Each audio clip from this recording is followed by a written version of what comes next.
हर हर महादेव मैया पार। आई गुरु बन एगो बहुत अच्छा चर्चा लेके आयल बन।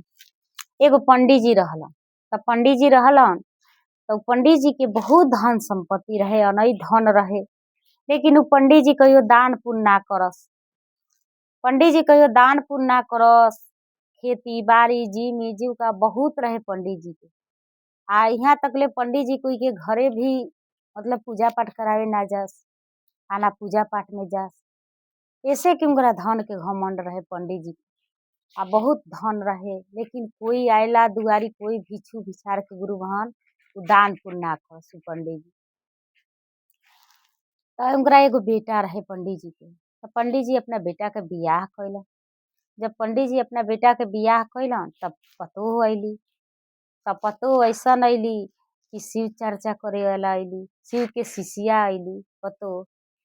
तो जब पतोह अइली शिव के शिष्य तो देखली अपना ससुर के हमार ससुर त ना दान करे वाला बारन ना पुण्य करे वाला बारन, करतारन अपना धन दौलत बा, हम तो नया नचर बानी, अभी कैसे हम का करी। तो कहली अपना पति से कि सुन तनी, इतना धन बा दौलत बा सब कुछ बा, लेकिन बाबूजी ना दान करतानी ना पुण्य करतानी, कुछ भी नहीं करत। आ हम अपना ससुराल रहनी है तो हम शिव गुरु से कहले बानी कि हे शिव गुरु हमारा अच्छा घर में शादी हो जाई, अच्छा हमार पति मिल जाई हन तो हम जाए तो अपना ससुराल चर्चा कराएं, बढ़िया से भंडारा खुलवाएं।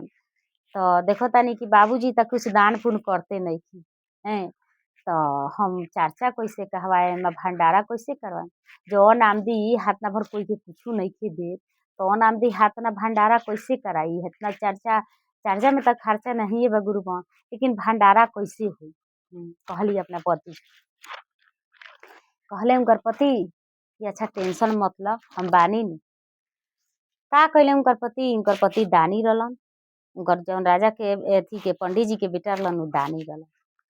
कहलन कि तू टेंशन मत ल, हम कुछ उपाय लगावत है। एक दिन के बात है गुरु बहन की पंडित जी मांगते मांगते मतलब कि कहे तो मांगत ना रहलन हैं, आ सोचलन कि पंडित के जात हई जा तनी कोनो गांव में से मांग उन के लिए कि और कुछ धन हो जाई, कुछ और धन बढ़ जाई, कहियो ना मांगत रहलन। लेकिन पंडित जी के बुढ़ापा में इतना लालच बढ़ गए कि कहलन कि जा तनी कहीं से मांग चुन के लिए और हमरा धन बढ़ जाई, और हम धनी सेठ कहाए। पंडित जी का कहलन कि निकल गइलन मांगे चुंगे। तब तक लेने गुरुबान बेटा पतोह का कहल कि चर्चा नाच देलक, चर्चा होखे लागल।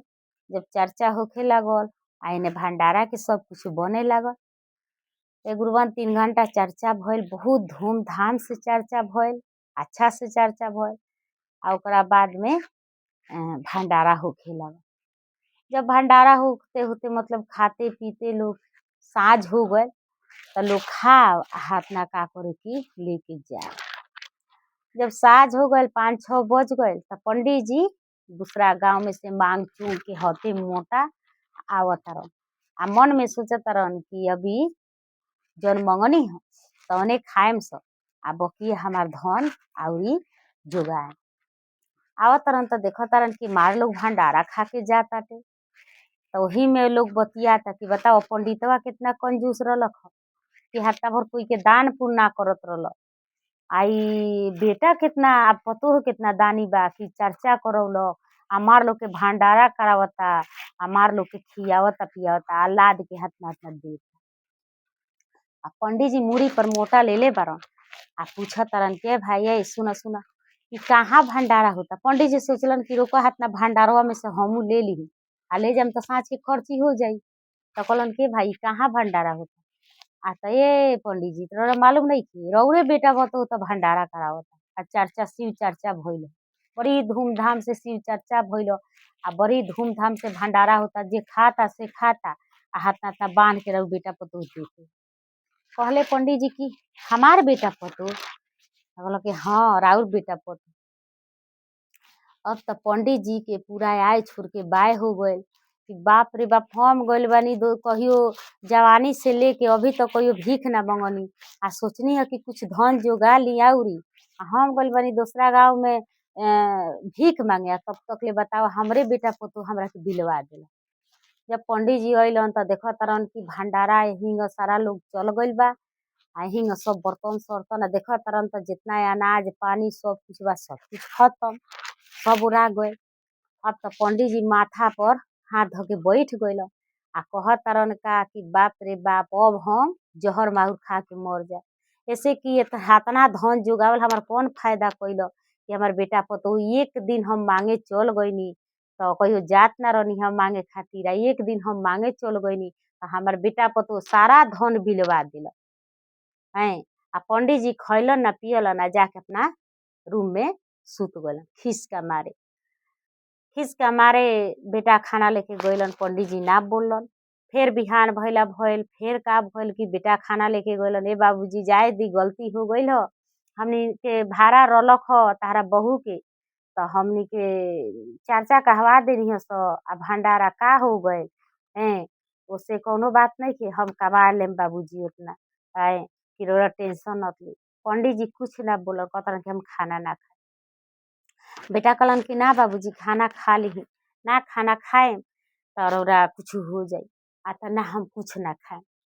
का कहलन पंडित जी गुरु भवन कि ना खैलन एक दिन ना खैलन 2 दिन ना खैलन 3 दिन ना खैलन 4 दिन ना खैलन 3-4 दिन ले पंडित जी अन्न पानी छोड़ देलन कि बाप रे जब तक ले जितना हमार बेटा पतोह संपत्ति मतलब कि भंडारा में लगौले बा चर्चा में लगौले बा उतना संपत्ति जब तक ले हमार आई ना हमार जुटी ना तब तक ले हम अन्न पानी ना खाए। पंडित जी ठान के सुत गइलन कि उतना संपत्ति हमार आई ना तब तक ले हम खाना ना खाए। सुतला का बाद में पंडित जी तो मरे तिलक हो गइलन एकदम अब मुंह में से बोलता उनकरा ना निकलत रहे हैं। आ रोज जास तो उनकर बेटे खाना लेके जास पतोह ना लेके जास डर का मारे। कहली पतोह कि आज हम खाना लेके जातानी बाबूजी के कि काहे नहीं की खा आज हम खाना लेके जातानी आ बाबूजी के खियाए आखिर तो मरे तिलक होइए गइल बानी। गइली तो कहली कि ए बाबूजी खाना खा ली तो कहलन कि ना हम ना खाए जितना धन तू आ तहार पति हमार ओरवले बा आ भंडारा में लगौले बा चर्चा में लगौले बा उतना धन हमार जब तक ले आई ना तब तक ले हम ना पानी पिए आ ना खाना खाए। अब तो उनकर पतोह कहली कि तो बुढ़ऊ बहुत समस्या में डाल देले बारन मरे तिलक आइल बारन आ बताव ई धन धन रटतान। कहली पतोह कि ए बाबूजी ठीक बा रौरा तो मरत बरले बानी आखिर रौरा 4-5 दिन खाइला भइल बा अब तो जिए में हइले ना आ मर तो जइबे करम काहे खातिर मरे मा तो धन खातिर तो आखिर तो रौरा मरत बरले बानी लेकिन एगो हमार काम कर दे कहले ससुर मुँह से तो बोली ना निकलत रहे कहलन कि कौन काम आ तो काम एगो इहे कर देम कि आखिर तो रौरा मरते बानी आ मरतानी तो भगवान जी भिरी जइबे करम हमार एके गो काम कर देम कि हम एगो सुई ले जाई। भगवान जी सपना में आके हमरा से कहले हैं कि तहार ससुर आवतारे कहले हैं भगवान जी कि तहार ससुर आवतारे तो अपना ससुर से एगो सुई भेज दी है। अब उनकर ससुर कहतरन कि पगला गइल बारू का ये दुनिया से कोई कुछ लेके जाला आखिर हम सुई लेके जाए हाँ पगला गइल बारू। कहली पतोह कि ना रौरा तो सुई लेके जाही के पड़ी ऐसे कि भगवान जी हमरा के सपना में कहले बारन कि हमरा अपना ससुर से सुई भेज दी तो रौरा तो सुई लेके जाही के पड़ी है ली सुई आ मरतानी तो है सुई लेके जाए। ससुर कहले कि तू पागल हो बारू हम कैसे सुई लेके जाए बताओ आज तक ले तो कोई कुछ लेके जइबे ना करेला आज तक ले कोई कुछ लेके गइल भगवान जी भिरी केतनो धन संपत्ति रुपया पैसा नाती पोता सब कुछ मतलब कि अरज दिया था लेकिन कोई कुछ लेके नहीं जात गुरु तो कोई कुछ लेके जइबे ना करता हम केंगा जाए तू ही बताओ। तब पतोह कहली कि ए बाबूजी जब एगो सुई रौरा से जइबे ना करी तब काहेला रौरा ठान के सुतल बानी कि हातना धन संपत्ति भंडारा में चर्चा में तू लोरवला हलो तो उतना आई उतना फिर बिटोराई तब जाके हम खाना खाए आ तले बीचही में रौरा मरतानी हैं। तो जब सुई एगो जइबे ना करी तो हाथ धनवा संपत्ति लाद के ले जाम का?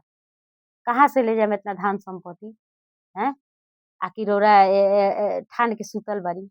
तब ससुर के आँख खुलल कि हमार पतोह सही कहतारी हैं। तब बेचारा कहलन कि सही बात हमार पतोह कहे कि एगो सुई जब लाद के ना जाई तो ई धन संपत्ति तो सब एहिजा रह जाई। तो हमार पतोह पुण्य के नु काम कैलक ह, कोनो पाप के त काम ना कैले ह। भंडारा खुलौली ह, चर्चा कैली ह, तो कोनो हम ना कुछ दान पुण्य कैली लेकिन हमार बेटा पतोह तो कर लेलक। तब जाके उनकरा ससुर के आँख खुलल आ उठ के बैठलन आ खाना खैलन, पानी पियलन आ ओह दिन से लगलन उ ससुर उनकर दान पुण्य करे। ओ दिन से चर्चा करावे, दान पुण्य करे। ओ दिन से माने भगवान के भक्ति में लाग गइलन गुरुवन आए।